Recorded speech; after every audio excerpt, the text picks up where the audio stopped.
This week, I am pulling our meals out of my pantry and my freezer. It's time to use up the staples.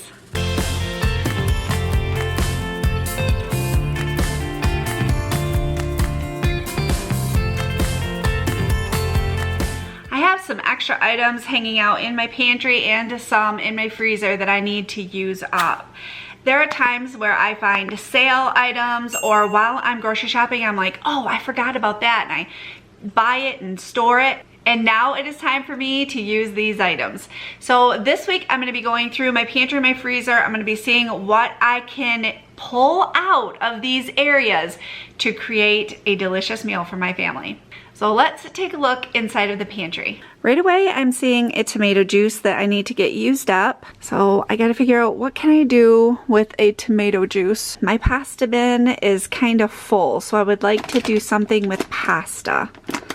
I have some refried beans. Ooh, I have enchilada sauce, cream of mushroom soup. Oh, look, there's another refried bean. Then I have some canned vegetables. Okay, let's look in my refrigerator. I want to see what is in my crisper drawer. I see cheeses. So I have a few bags of cheese. I have some provolone. Here's some salad. I want to get that used up. Oh, here's a green pepper. Oh, I definitely want to get that used up. Some more cheese and some celery. I just thought of a meal. We have not had it in a long time. I'm gonna put together a nice big pot of goulash.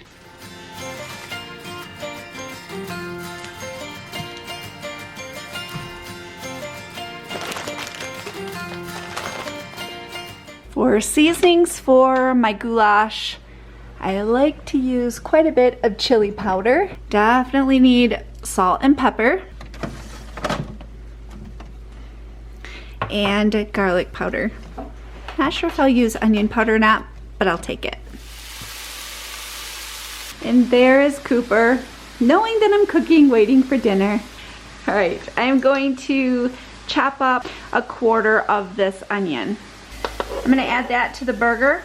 I'm gonna dice up this green pepper, and I'm adding this to the burger as well. I'm gonna let the peppers and onions soften. Okay, this is like a side note of this recipe.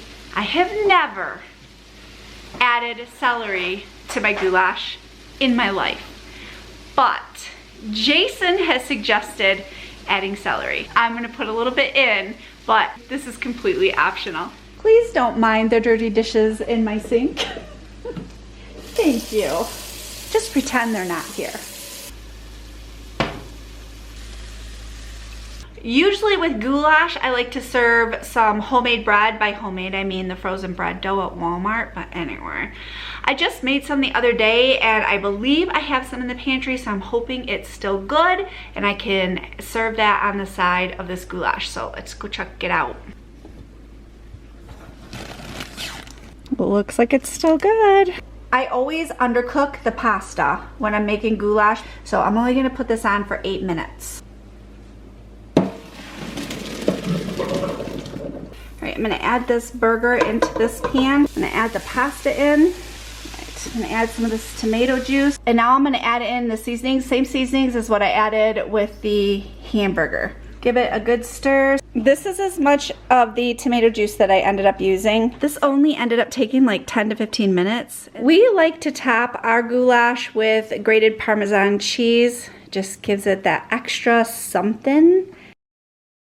It is Tuesday today, and I am going to go out in my freezer. I want to see exactly what I have out there, and maybe I'll cook from there tonight. If not, I'll go back into my pantry. But let's head out to my freezer real quick. All right, look at all this food in here. Ooh, Stouffer's lasagna. Oh, hey, I have a freezer meal. I'm gonna take that freezer meal out really quickly and put it in the refrigerator and get it thawing. That is definitely gonna be something we're gonna have this week. I have some mixed vegetables. Those are supposed to be in the door. I have some rolls, French fries, that's good. Oh, puff pastry. Hey, we could have pastry burgers and French fries.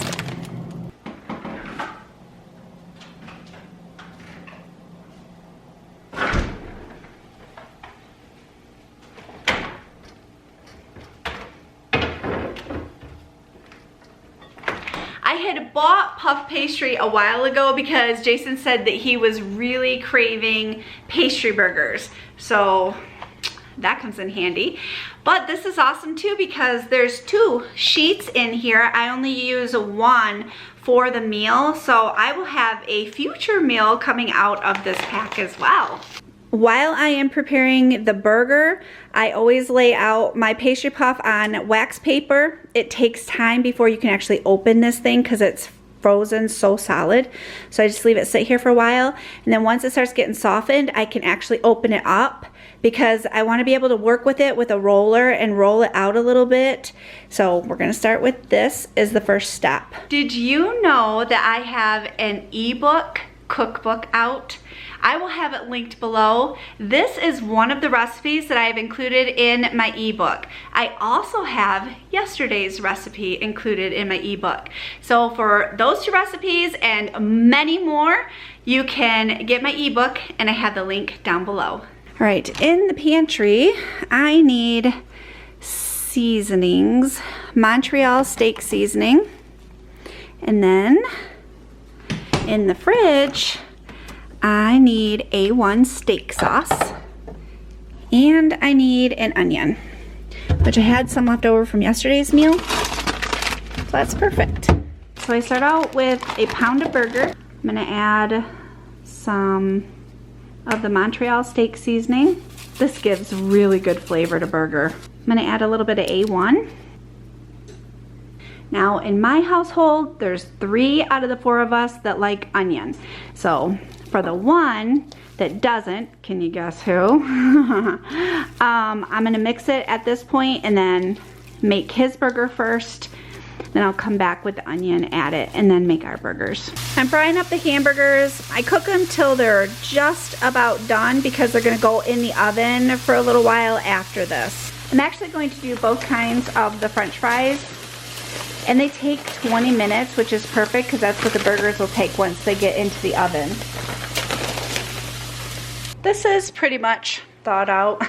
So I'm just taking a rolling pin, I'm just rolling over it. Look at the flour that's on there already. If you don't find that yours has a lot of flour, you can add some flour lightly, but I find that wax paper helps with the stickiness of it, so it usually doesn't stick to the wax paper.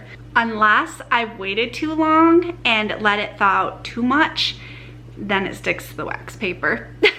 I've done that before. Oh mercy. Now I cut it into 4ths. I just use a butter knife, but you can also use a pizza cutter if you want to. If you like cheese, you can add cheese.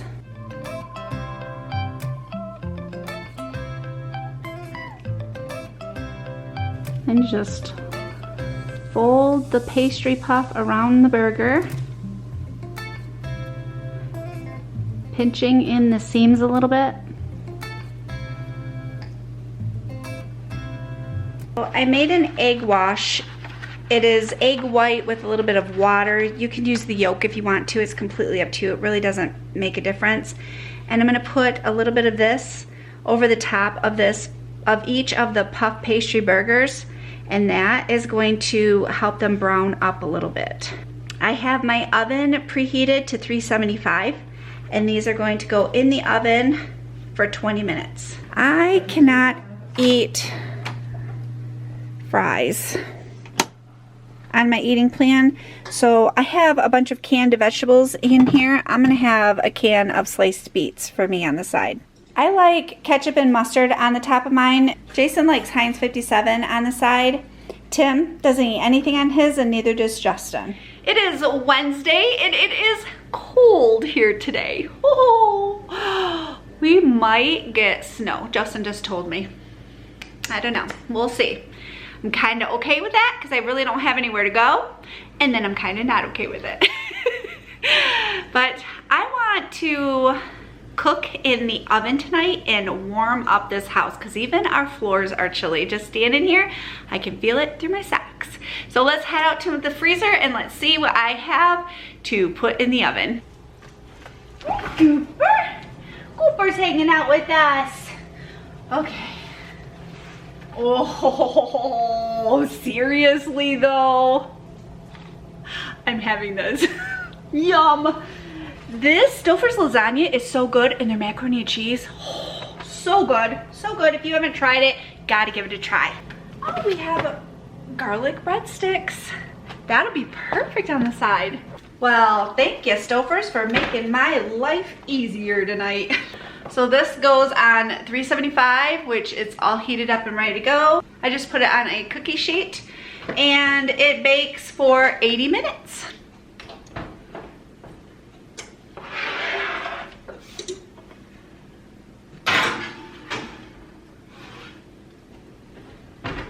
Okay, if I'm remembering correctly, I have salad in the refrigerator, so I'm hoping it's still good and we can have that right along with this lasagna. Please still be good. Please still be good. Okay. It looks like it's still good. See that moisture that's starting to build up a little bit? Yeah, I want to get this used up. Okay, salad on the side. Okay, these breadsticks end up being the same temperature as the lasagna. How cool is that? So I have about 10 minutes yet to go on the lasagna. I'm gonna get these in just a few seconds. Oh my, this smells so good. Ooh, look at that cheese.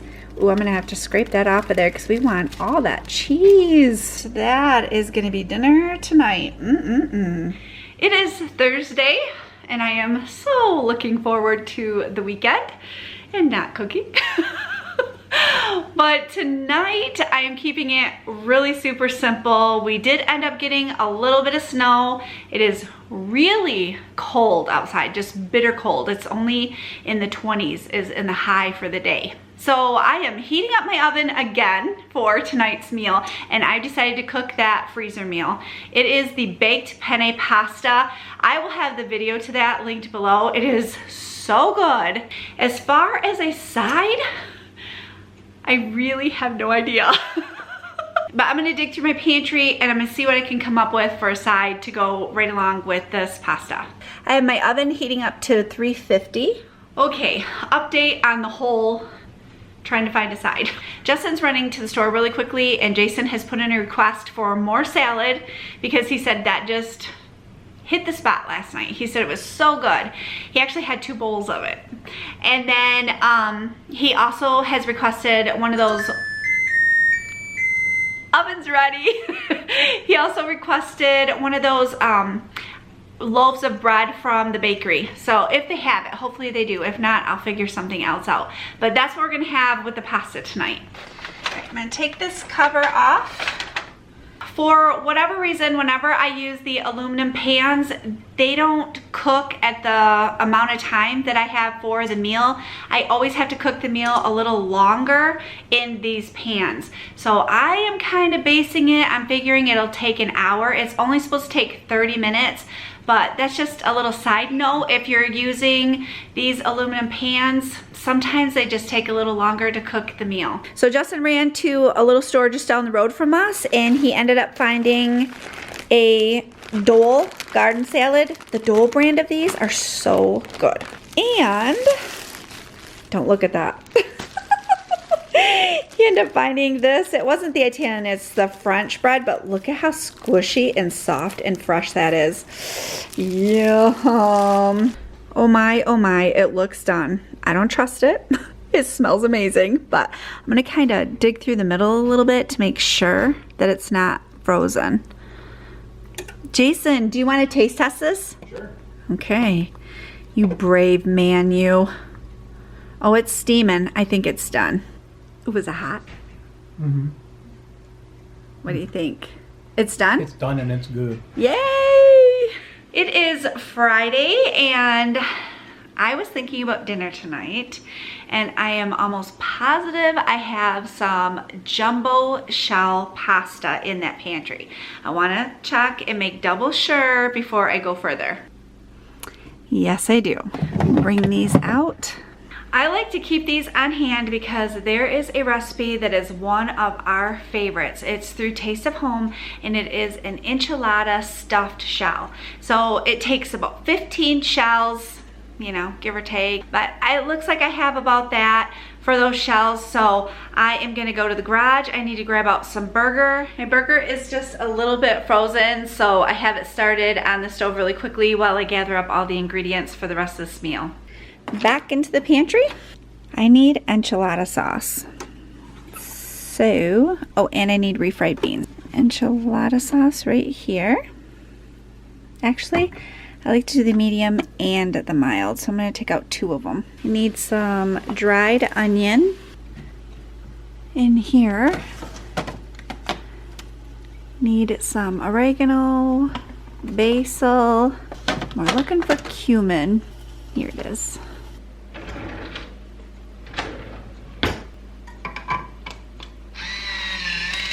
The recipe calls for a cup of enchilada sauce. I'm adding a half a teaspoon of the chopped onion, a 1/4 teaspoon each of the cumin, basil, and oregano. I did add some salt and pepper to the burger while it was cooking too. The recipe says a half a cup of refried beans. I usually just do 1/4 to a half of a can. It also says to add these separately. I add them right into the meat mixture, and that way they just cook right in with that meat mixture. Justin does not like this meal, so I'm gonna go into the pantry. I'm gonna try to dig out something to make him for dinner tonight. I have a packet of taco seasoning that I saved from one of the taco meals. When the taco meals come in those boxes, and if I don't need the taco seasoning, I always put how much water it calls for, write it on there with a marker, and then I keep them. So this is perfect. Let's see if I have some shells or something. Right on the top, there are shells. Yeah. That is great. So that'll be an easy meal for me to put together for Justin. He's going to have soft-shelled beef tacos. And then any of the leftovers, we'll eat those for lunches during the week. Wow, this is Friday, so it'd be during the weekend. So my water's come up to a boil. I put a little bit of olive oil in there. That helps the shells not to stick together. I'm just gonna use all of these. There's my oven. It is preheated to 350. In a baking dish, I had sprayed the bottom of it really well, and then I put some more of the enchilada sauce just to coat the bottom of it before I put the shells in here. Okay, I am looking for some shredded cheese. I believe I have, yes I do, quite a bit here. Now that the shells are stuffed, which I had 16 shells instead of 15, but the meat mixture was perfect for 15. So that worked out great. I am going to sprinkle about a cup of cheese over the top of these shells. I'm gonna cover this with aluminum foil. I'm gonna put it in the oven. Like I said earlier, it's on 350 for 25 minutes. And then I'm gonna uncover it and bake it for an additional 5 minutes. For a side, we are just going to keep working our way through that salad that we had purchased yesterday. Don't those just look so pretty? I mean, look at the sauce is bubbling. Oh, it's just a delicious meal. Make sure you try this one. This is one of my favorites. Once you have it, you're going to crave it. I promise you. It is Saturday already. Man, this week went by pretty quickly. So today I want to keep it simple. I just want something easy, something I can put together. I'm trying to figure out what I got.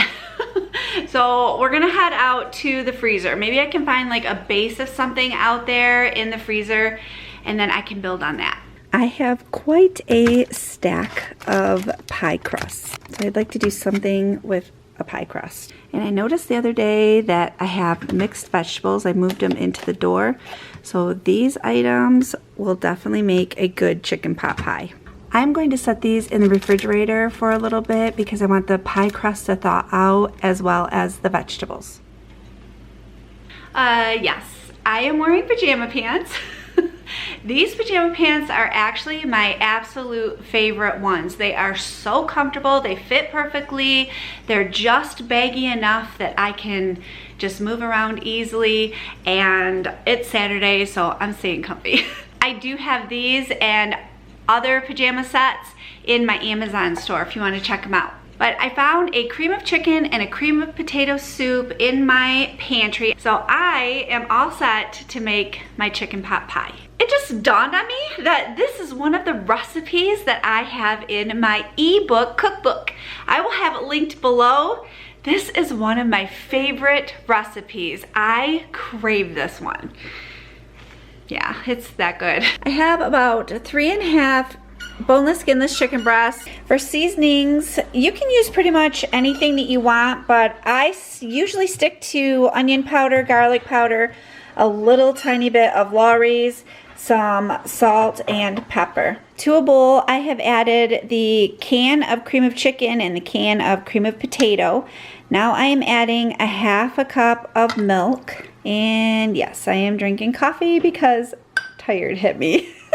I'm gonna mix this up really well. Now I'm gonna add this bag of vegetables. You can use any kind of vegetable that you want. I'm gonna add that to the soup mixture and stir those in really well. I added more seasonings to this. It's the same seasonings that I had for the chicken, except the Lawry's seasoning salt. I like to use the deep dish pie shells, but I only have one of those, so I'm gonna put that one on the bottom for all the filling to go into. And then I have 2 regular pie crusts. Now that the chicken is cooked through, I added it to the soup and vegetable mixture. I'm gonna smooth this mixture out into the pie shell so it fills it pretty good. Now I have used 4 skinless, boneless chicken breasts for this before. I've used 3 and you can also use 2. It just depends on how much chicken you want in your pot pie. So I go around the edges and I give them a pinch, trying to seal it. Although every time I make this, it still comes out a little bit, so you want to make sure you have a pan underneath of it. And then I'm going to cut some little slits in the top to let out the steam. My oven is preheated on 350 and I am going to bake this for 40 minutes to an hour.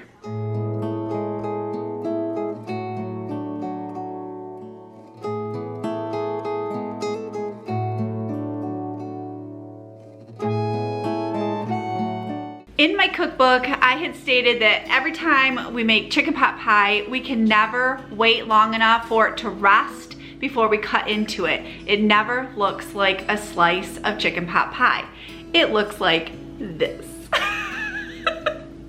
So this you are seeing in real life, it's the truth. For more recipes like this, I have my ebook linked below. And then for items that I am using in my kitchen, things that I'm wearing, I have my Amazon store linked below, so make sure you check that out too. Thank you so much for joining me. I hope you have a wonderful day, and I will see you soon.